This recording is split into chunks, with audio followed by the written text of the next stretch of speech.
Assalamualaikum warahmatullahi wabarakatuh. Perkenalkan, nama saya Ayunda Aribatillah Jamala dengan NIM 23505010711020. Di sini saya akan menjelaskan isu di dunia peternakan, terkhusus analisis yang saya lakukan dalam pola kemitraan dan pola mandiri di bidang ayam broiler yang ada di Jombang, Jawa Timur.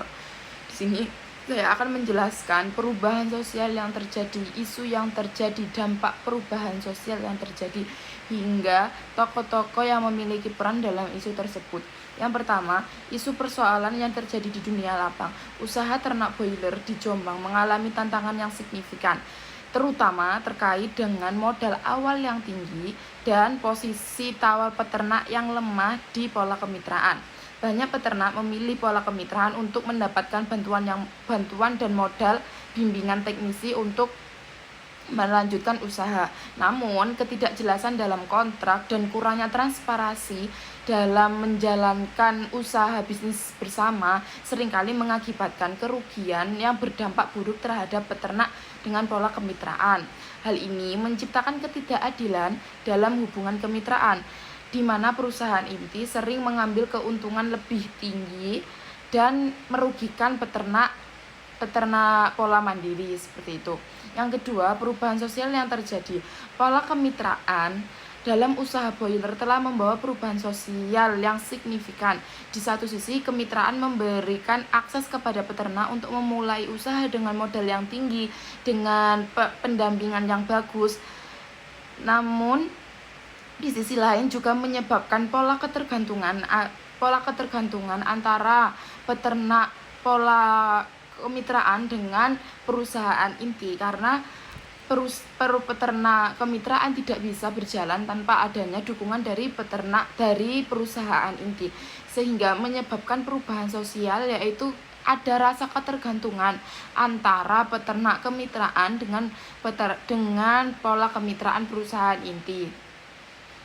Peternak yang berbeda dengan peternak dengan pola mandiri yang cenderung memiliki kuasa lebih dengan usahanya. Jadi tidak bergantung dengan peternak atau tidak bergantung dengan perusahaan inti, namun memiliki resiko yang tinggi untuk mengatasi apabila adanya kerugian atau gagal panen dan semacamnya. Selanjutnya ada dampak perubahan sikap yang terjadi akibat isu-isu tersebut. Yang pertama, perubahan dalam hubungan kemitraan. Perubahan sikap peternak yang awalnya bergantung pada pola kemitraan, namun menuju ke pola mandiri, menunjukkan peningkatan kemandirian, sehingga yang awalnya mereka bergantung pada perusahaan inti, terus mereka memiliki langkah ke depan untuk menjadi peternak mandiri dengan beberapa pertimbangan, membuat mereka meningkatkan rasa kemandirian mereka dan tercipta dinamika baru dalam hubungan dengan perusahaan inti, di mana peternak tidak lagi berpihak sepenuhnya terhadap perusahaan yang tergantung. Pola ekonomi mandiri dengan beralih ke pola mandiri, peternak dapat mengelola modal sumber daya yang memungkinkan mereka untuk mencari yang lebih efisien untuk usaha mereka. Kemandirian ini berdampak positif pada pendapatan mereka, karena mereka dapat membiayai biaya tambahan yang karena mereka tidak perlu membayar biaya tambahan yang seringkali muncul dalam pola kemitraan, seperti biaya penyedia sarana produksi dan perusahaan inti yang seringkali melebih-lebihkan modal tersebut. Selanjutnya ada peningkatan kualitas produksi. Peternak mandiri memiliki kebebasan dalam menerapkan praktik yang sesuai dengan ternak mereka dan sesuai dengan pengetahuan mereka. Mereka dapat memilih pakan dan perawatan sesuai pengetahuan, sesuai dengan yang dibutuhkan ternak menurut mereka, sehingga mereka tidak memiliki kewajiban untuk mengikuti perintah dari peternak dari perusahaan inti. Selanjutnya ada resiko dan tantangan baru yang dihadapi. Meskipun dengan pola kemandirian, peternak bisa mandiri dan bisa memiliki wewenang lebih pada usahanya, namun ada beberapa resikonya, yaitu peternak harus menghadapi tantangan baru, termasuk resiko finansial yang lebih tinggi dan sering terjadinya kegagalan panen tanpa dukungan dari perusahaan inti. Jadi mereka harus menanggung semua resiko mulai dari kegagalan panen, biaya pakan semuanya, dan efisiennya itu gimana, itu benar-benar dari perusahaan, dari peternak mandiri sendiri. Selanjutnya ada perubahan sosial komunitas. Perubahan sikap ini mempengaruhi struktur sosial di kalangan peternak.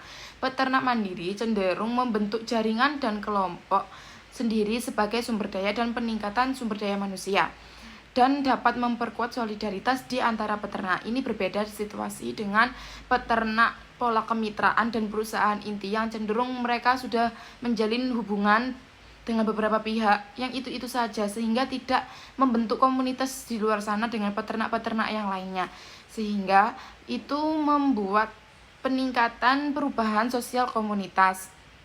Selanjutnya ada peran tokoh-tokoh yang ada di dalam isu-isu tersebut. Yang pertama ada perusahaan inti.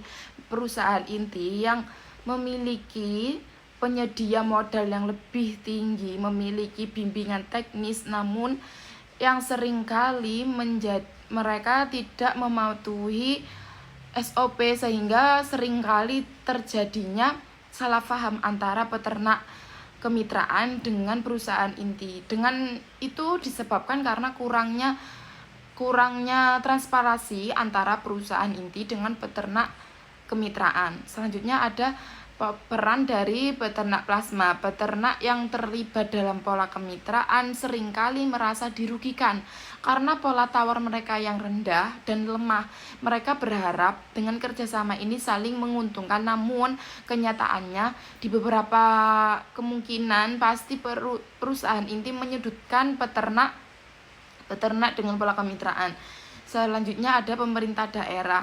Sebagai pengatur kebijakan, pemerintah memiliki peran penting dalam menciptakan regulasi yang adil di antara untuk melindungi hak peternak dan memastikan transparansi kemitraan. Namun sejauh saya membaca kasus saya, pemerintah kurang mengambil andil dalam perannya, sehingga masih sering terjadi peternak kemitraan yang mengalami kerugian akibat tekanan, akibat kurangnya transparansi dari perusahaan tersebut. Demikian isu yang dapat saya sampaikan.